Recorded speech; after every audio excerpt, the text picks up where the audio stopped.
Hello, everybody. Hi, this is Cheryl. Yes, it's Cheryl. I look different.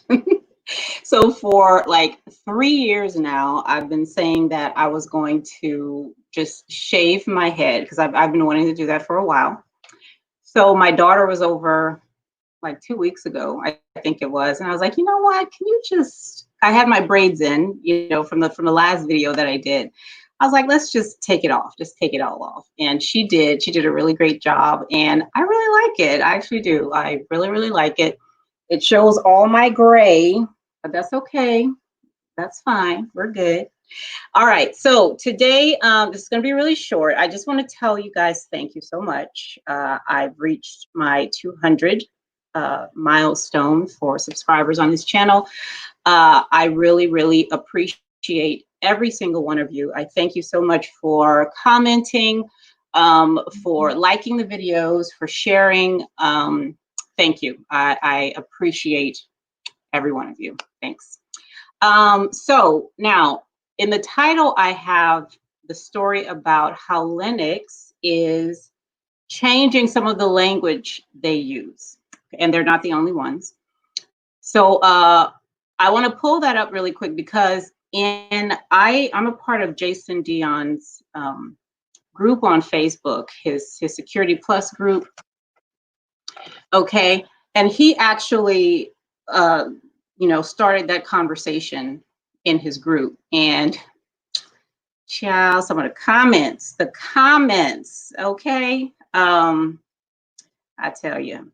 So let's look at the story. Let me just pull it up so y'all can see what I'm talking about. And I do have the link to it in the description, so you can just go to it yourself. Okay. All right. Can y'all see that? Hold on a second. This thing, I tell you the truth. Okay, here we go. Yeah, y'all can see that. It's right there. Okay. Linux kernel will no longer use terms blacklist and slave. I wonder if it's on this side right here. It's not. Okay. So a few folks were like up in arms about this, okay? And so we have different opinions, okay? I like it, okay? I'm glad, that they're changing the thing. So my thing is, and I know some people they're like, what's the big deal? You know, one girl, she said in the chat, she said in the chat, let me go back to this thing because I don't know. This is looking the way it should. So she said, okay, so if we change blacklist to and whitelist, because Dion suggested we use red and green, just like the lights, right? So she was like, well, what if Native Americans have a problem with the red or whatever, and they might, okay, they might have a problem with the red. So what else can we come up with? Now in that article, they have other like main and secondary, and stuff like that. So, it's not a huge leap to move from, what's good and what's bad, right? But I feel like if a certain group is not just offended by the use of those things, but has been historically, marginalized because of language like that. Language means a lot. Okay. Now on let me try to do this one more time. On LinkedIn, I did an article about cybersecurity training and the way that we learn to do, to hack and penetration test and all that. And I used a picture. I created a picture. All right, let me get this one out the way.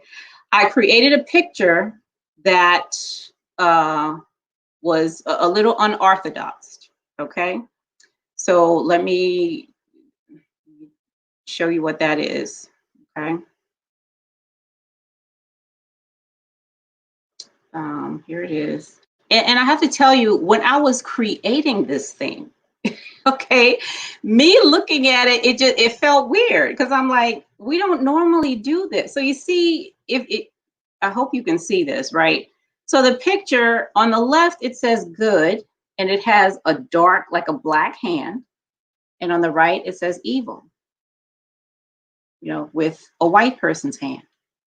That's not normally the way we see that. Okay. And some people actually felt some type of way about this. So my thing is, if it's not a big deal, if it's just color, they don't mean anything. Okay. Yes, it does. And that's the whole point of it. If we're going to make any kind of change at all, okay, any change at all, you got to start with the language. We have to start with the way we talk about things. They got a whole book, many books written about about this thing. One of them is called "How the Way We Talk like changes the way we think," something like that. Right? It's about the same. It's the same people who wrote Immunity to Change. Okay, wrote that book. There's also a book called Don't Think of an Elephant. Okay, that's about that same thing. The way we talk about stuff, helps us, shapes the way we see it. All right. And if you think that something that black is always bad and always evil and all, come on now, don't do that. Okay, come on. Like you know that's the way it is. So let's just change the damn thing. And my question was, it's language. Okay, we are changing the language. Why such anger about that? What are you, if you're so defensive about changing it, when a group of people are telling you, this, we don't like this, okay, because it's perpetrating something that is not true, okay, that anything black or the idea of black or is always bad and evil and this and that and whatever, okay. And white is the exact opposite, always clean and good and wonderful and fresh and new. And that shit ain't true. Okay. We know that ain't true. All right. So, why the defense? What are you defending? Because it ain't the word. The word is not sentient. It has no feelings whatsoever. Okay. But you do. So what are you defending? Right.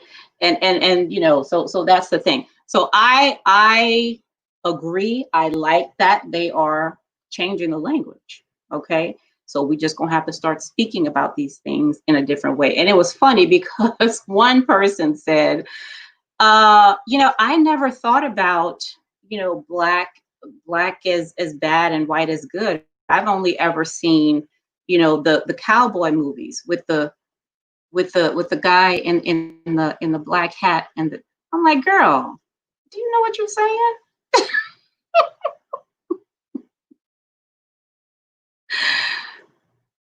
Okay.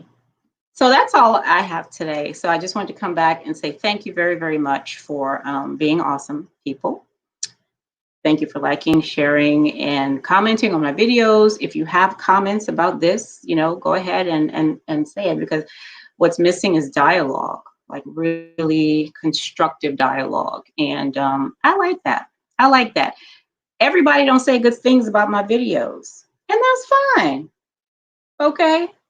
I'm not here for that, right? I do this because I like to share. I'm talking right now, and what I see that there is nobody in this chat. And I like to go live just so, if someone wants to come in and engage, they can do that. But listen, I wrote my first book. The initial title of it was not that book. My second book. The initial title of it was going to be Life Without a Witness. Right? How would you actually live? What would you do if you had no witnesses? Right? Nobody to see, hear, or judge what you were doing. All right? This is what I'm doing. Okay? I like this. I like talking, you know, about the things that I enjoy. I like sharing stuff. I just like it. All right. And I don't need acknowledgement or validation or anything like that. Now, when I get it, I'm very appreciative. Okay. But I share because that's also how I learn, right? Is to share. So thank you again. And I will see you all next time. Have a good evening.